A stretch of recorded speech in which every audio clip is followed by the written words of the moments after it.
भाई होली आ रही है तो होली की तैयारियां तो हमें सारी पहले से ही करके रखनी होगी, ताकि जिस दिन होली हो हम उस दिन एकदम फ्री रहें और बहुत ही मजे कर पाए होली में। तो इसके लिए मैं आपके साथ आज एक पान कॉन्सेंट्रेट शेयर कर रही हूँ और इसे मैंने एकदम हेल्दी तरीके से बनाया है। तो आप इसे गिल्ट फ्री पी भी सकते हैं, अपने बच्चों को इससे अलग अलग रेसिपीज बनाकर खिला सकते हैं। और एक बार आपने ये कॉन्सेंट्रेट को बनाकर रख दिया तो आप इसे पूरा साल एंजॉय कर सकते हैं। तो होली स्टार्ट होने के पहले ही आप इसे प्रिपेयर करके रख दें, ताकि जिस दिन होली है फिर आप इससे पान शॉट्स बना सकते हैं, शेक्स, आइसक्रीम्स, जूस, आपको जो लगे आप इससे बनाकर तैयार कर सकते हैं। और आई एम श्योर ये आपकी पूरी फैमिली इवन बच्चों को भी बहुत पसंद आएगा। ये बहुत ही रिफ्रेशिंग होता है। और वैसे भी ठंडाई वगैरह तो हम बनाते ही रहते हैं होली पर, लेकिन इस बार आप कुछ नया बनाएं। और रेसिपी शुरू करने के पहले अगर आपने ट्रीट योरसेल्फ को सब्सक्राइब नहीं किया है तो इसे सब्सक्राइब कर दें, ताकि मेरी सारी नई वीडियोस और DIYs आप तक पहुंचते रहें। तो चलिए ये अमेजिंग सी रेसिपी स्टार्ट करते हैं। आज हम बना रहे हैं पान शरबत का कॉन्सेंट्रेट, और इस कॉन्सेंट्रेट को हम एकदम हेल्दी करके बनाएंगे। तो सबसे पहली स्टेप में इसे हेल्दी बनाने के लिए हमें शुगर को रिप्लेस करना होगा रॉक शुगर से। रॉक शुगर की मैं ऑलरेडी आपको काफ़ी बार बेनिफिट्स बता चुकी हूँ। अगर किसी को हीमोग्लोबिन की कमी होती है तो डॉक्टर उसे रॉक शुगर खाने को सजेस्ट करते हैं। इसमें कूलिंग प्रॉपर्टीज़ होती हैं, ये बहुत ही जल्दी डाइजेस्ट भी हो जाती है।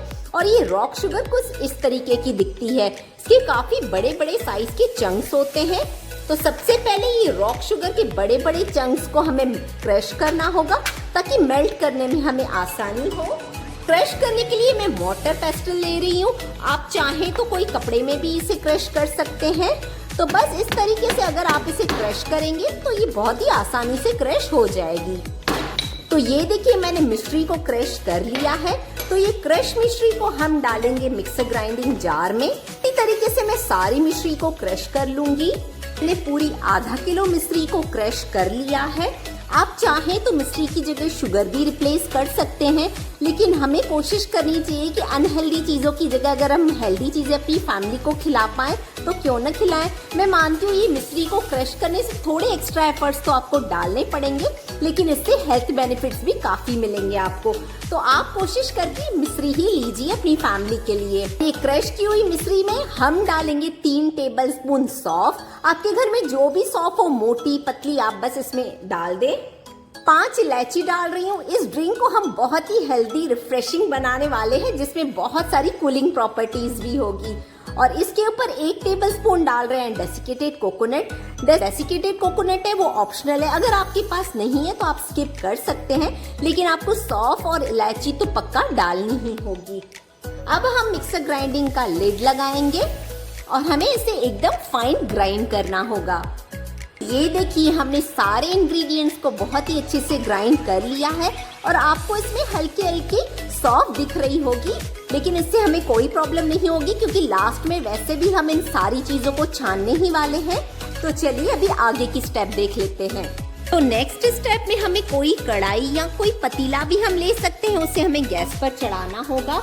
और सबसे पहले उसमें हम डालेंगे 1/2 लीटर पानी। मतलब हमने 500 ग्राम शुगर ली थी, तो ये 500 ml पानी है। और गैस का फ्लेम हम ऑन करके और फ्लेम को हाई रहने देंगे। और पानी के तुरंत ऊपर ये वाला जो मिक्सचर हमने मिक्सर ग्राइंडिंग जार में ग्राइंड करके रखा हुआ था, वो हम ये सारा मिक्सचर पानी में डाल देंगे। सारा मिक्सचर डालने के बाद हम एक स्टर दे देंगे, और हम इसे तब तक पकाएंगे जब तक इसमें 2 से 3 बॉईल नहीं आ जाते।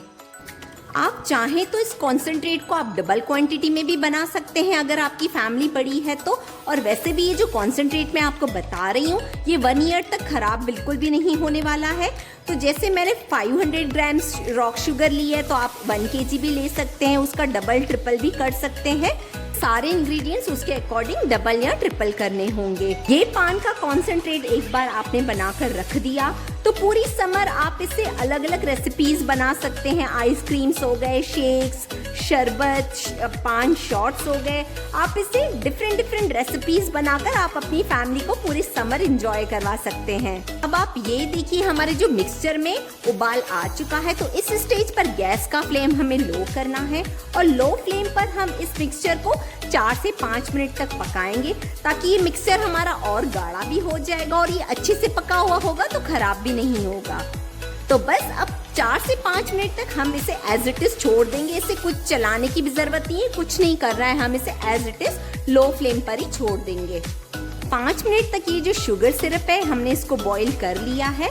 तो इस स्टेज पर बस गैस का फ्लेम हमें ऑफ करना है और गैस का फ्लेम ऑफ करने के बाद मैं इसमें डाल रही हूँ 5 से 6 ड्रॉप्स ग्रीन कलर के। भाई पान शरबत है तो वो ग्रीन वाला कलर भी आना चाहिए तो ही मजा आएगा। 5 से 6 बूंदे मैंने इसमें डाल दी है। अगर आपके पास ड्राई ग्रीन कलर है तो आप वो भी डाल सकते हैं। तो अब हम इस शुगर सिरप को ठंडा होने देंगे जब तक हम नेक्स्ट स्टेप देख लेते हैं। नेक्स्ट स्टेप में हमें चाहिए पान के पत्ते। भाई हम पान का कॉन्सेंट्रेट बना रहे हैं तो पान के पत्ते तो लगेंगे ही, तो इसीलिए यहाँ पर मैं 10 पान के पत्ते ले रही हूँ और सबसे पहले हमें इन्हें अच्छे से वॉश करना होगा। सारे पान के पत्तों को बहुत ही अच्छे से वॉश करने के बाद अब सबसे पहले हमें इसकी टेल निकालनी होगी।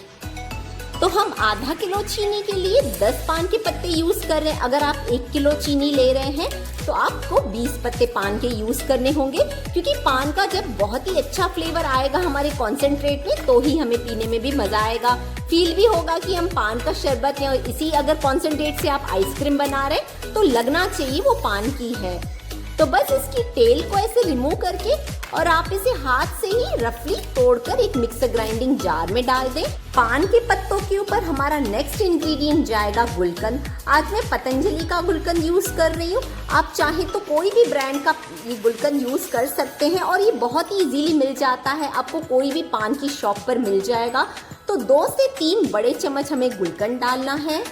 गुलकंद भी ये पान के शरबत में बहुत ही जबरदस्त लगता है। जैसे पान के अंदर का मसाला बनाया जाता है, हम उसी तरीके से सारे इंग्रेडिएंट्स इस कॉन्सेंट्रेट में डाल रहे हैं ताकि बिल्कुल पान का ही फ्लेवर आए।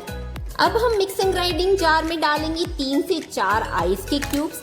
आइस के क्यूब्स डालने से ये जो हमारे पान के पत्तों का कलर है ग्रीन, वो एकदम ग्रीन ही मेंटेन होगा, बिकॉज जो ग्रीन कलर के पत्ते होते हैं वो मिक्सर ग्राइंडिंग जार जब चलता है तो हीट प्रोड्यूस होती है और हीट प्रोड्यूस होने की वजह से हमारे जो पत्ते हैं ग्रीन कलर के वो ऑक्सीडाइज हो जाते हैं और उनका कलर चेंज हो जाता है। तो अगर हम बर्फ डालेंगे तो जार का टेम्परेचर मेंटेन होगा, ठंडा ही रहेगा, तो इसीलिए हमारे पत्तों का कलर एकदम मेंटेन रहेगा। तो आप बर्फ जरूर ऐड करें। तो हम मिक्सर ग्राइंडिंग का जार लगाएंगे और हमें इसकी एकदम फाइन सी चटनी तैयार करनी है। तो ये देखिए हमने पान के पत्तों की चटनी भी बना दी है और हमने इसमें आइस क्यूब्स डाले थे, इसीलिए आप इसका कलर देखिए कितना परफेक्ट ग्रीन है। आप एक बार ट्राई करके देखिएगा विदाउट आइस इसे ग्राइंड करना और आइस डालकर ग्राइंड करना, आपको बहुत ही डिफरेंस फील होगा। और जैसे हमने इसमें आइस क्यूब्स डाले थे तो हमें इसमें पानी डालने की भी जरूरत नहीं है, आइस क्यूब्स ही मेल्ट हो गए हैं और इससे हमारी बहुत ही प्यारी चटनी बनकर तैयार हुई है। नेक्स्ट स्टेप में हमें चाहिए एक बड़ा सा बोल या आप कोई और भी बर्तन ले सकते हैं। उसके ऊपर हम रखेंगे एक स्ट्रेनर, जिसे आप जूस स्ट्रेन करते हैं, बस आप उसी टाइप वाला एक स्ट्रेनर ले लें। और अब हमने ये जो ग्रीन कलर का शुगर सिरप बनाकर रखा हुआ था वो हम पूरा स्ट्रेन कर लेंगे। स्ट्रेन करने से ये होगा कि जितना भी इसमें सौंफ के रेशे थे वो सारे निकल जाएंगे। हम जब जूस या इसके शेक्स बनाएंगे तो ये जो सौंफ का फाइबर है वो हमारे मुंह में नहीं आएगा। तो ये देखिए ये हमारी सौंफ और इलायची का जो भी जितने भी रेशे थे वो सारे अलग हो चुके हैं। तो अब हम इसे डिस्कार्ड कर देते हैं। एक बार इसे स्क्वीज कर लेते हैं ताकि इसमें जितना भी शुगर सिरप है वो पूरा निकल जाएगा। तो बस अब ये जो फाइबर है हम इसे डिस्कार्ड करेंगे, ये हमारे काम का नहीं है। और ये देखिए हमारा ग्रीन कलर का शुगर सिरप तैयार है। अब इस शुगर सिरप के ऊपर हम डालेंगे पान की चटनी जो हमने बनाकर रखी हुई है। तो सारी चटनी हमें एज इट इज डालनी है। चटनी डालने के पहले ये जो हमारा शुगर सिरप है वो बहुत ज्यादा गर्म नहीं होना चाहिए, मतलब ये इसका टेम्परेचर नॉर्मली होना चाहिए। अब जार में थोड़ा सा शुगर सिरप डालकर और जितनी भी इसमें पान की चटनी लगी हुई है वो भी सारी निकाल देते हैं। पान की चटनी डालने के बाद हम सारे कॉन्सेंट्रेट को एक बार मिक्स कर लेंगे और पान की चटनी को डालने के बाद अब हमें इसे बिल्कुल भी छानना नहीं है। अगर इसमें हल्के हल्के पान के छोटे छोटे पत्तों के पीसेस भी आए तो भी कोई प्रॉब्लम नहीं है, वो ड्रिंक में बहुत ही रिफ्रेशिंग और टेस्टी लगते हैं। बस अब ये देखिए आप, बहुत ही फ्लेवरफुल रिफ्रेशिंग हमारा पान कॉन्सेंट्रेट है तैयार। आप इसका कलर और कंसिस्टेंसी भी देखिए कितनी परफेक्ट है। इस कॉन्सेंट्रेट को स्टोर करने के लिए अगर आपके पास इस टाइप से कोई भी कांच की बोतल है या कोई प्लास्टिक की भी बोतल चलेगी, तो उसमें हमें इसे डालकर और फ्रिज में रखना होगा। बोतल में डालने के बाद आप इस कॉन्सेंट्रेट को पूरे 1 साल तक स्टोर कर सकते हैं फ्रिज में ही। बस आपको एक चीज का ध्यान रखना होगा, जब आप चीनी का सिरप पकाएंगे तो आप उसे एक बार बहुत ही अच्छे से पका लीजिएगा, तो ये वाला ड्रिंक आपका बिल्कुल भी खराब नहीं होने वाला है पूरे 1 साल तक। तो बस अब ये देखिए आप, कितना परफेक्ट लग रहा है हमारा ड्रिंक। शुगर भी नहीं डाली है, शुगर को हमने किया है रॉक शुगर से रिप्लेस, तो ये ड्रिंक काफी हेल्दी भी है। और मैं आपको बताती हूँ कि आप इसे यूज कैसे करें। तो आज मैं आपको पान शेक बनाकर दिखा रही हूँ, आप इसे पान शॉट्स भी कह सकते हैं। तो आप कोई भी एक बर्तन में दूध ले लें ठंडा वाला, और उसके ऊपर मैं डाल रही हूँ 2 से 3 टेबल स्पून ये कॉन्सेंट्रेट के। जितना दूध है आप उसके अकॉर्डिंग ही कॉन्सेंट्रेट डालें। और अगर आपके पास इस टाइप वाला एकदम सिंपल सा ब्लेंडर हो तो आप अगर इसे ब्लेंड करेंगे तो उसका टेस्ट एनहांस हो जाता है। ब्लेंडर से इसे ब्लेंड करने के बाद आप देख सकते हैं दूध में थोड़ा सा फोम फॉर्म हो जाता है, इससे शेक हमारा बहुत ही टेस्टी लगता है। तो हमारा पान शेक तो है रेडी, तो चलिए अब इसे सर्व करते हैं। तो आप ग्लासेस ले लीजिए और सबसे पहले ग्लासेस में जाएगी खूब सारी आइस। अगर आपके पास क्रश्ड आइस हो तो और ज्यादा अच्छा होगा। और आप इस शेक को एकदम चिल्डी सर्व करें। जो पान शॉट्स होते हैं बस वो छोटे से ग्लास में सर्व किए जाते हैं, बस बाकी रेसिपी तो सेम ही होती है। बस इसके ऊपर आप ये डालें क्रीमी क्रीमी वाला पान शेक।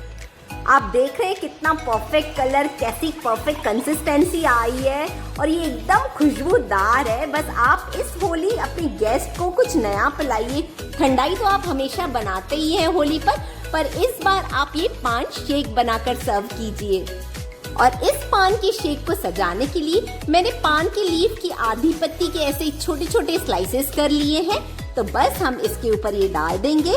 जब ये पान की पत्ती मुंह में आते हैं तो बहुत ही रिफ्रेशिंग लगते हैं।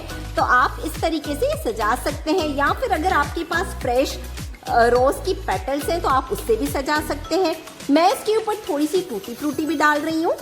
तो इस होली तो आपको पान शॉट्स या पान शेक्स ही सर्व करने चाहिए और ये बनाना बहुत ही आसान है। एक बार बॉटल भर के आपने ये कॉन्सेंट्रेट बनाकर रख दिया और फिर बहुत ही काम आसान हो जाएगा। बस इसे दूध में डाला और ठंडा ठंडा सर्व किया। पान कॉन्सेंट्रेट को बनाने के लिए हमने शुगर को रिप्लेस किया रॉक शुगर से, यानी कि मिश्री से। आप एक बार जाकर ये रॉक शुगर के बारे में पढ़िए, इससे हमें बहुत सारे हेल्थ बेनिफिट्स मिलते हैं। और इस कॉन्सेंट्रेट को बनाने में मैंने बाकी भी जितने इंग्रेडिएंट्स यूज किए हैं ये सारे हेल्दी हैं। सारे इंग्रेडिएंट्स में कूलिंग प्रॉपर्टीज रहती हैं, जिससे हमें बहुत सारे हेल्थ बेनिफिट्स मिलेंगे समर सीजन में। तो इस कॉन्सेंट्रेट को आप बनाकर रख दें, पूरी समर एंजॉय करें, अपनी फ्रेंड्स एंड फैमिली के साथ भी शेयर करें। और अगर आपने ट्रीट योरसेल्फ को सब्सक्राइब नहीं किया है तो उसे सब्सक्राइब कर दें, ताकि मेरी सारी नई वीडियोस आप तक पहुंचती रहें। मिलती हूँ आपसे अपने अगले वीडियो में, तब तक आप अपना बहुत सारा ध्यान रखें, स्वस्थ रहें और खुश रहें।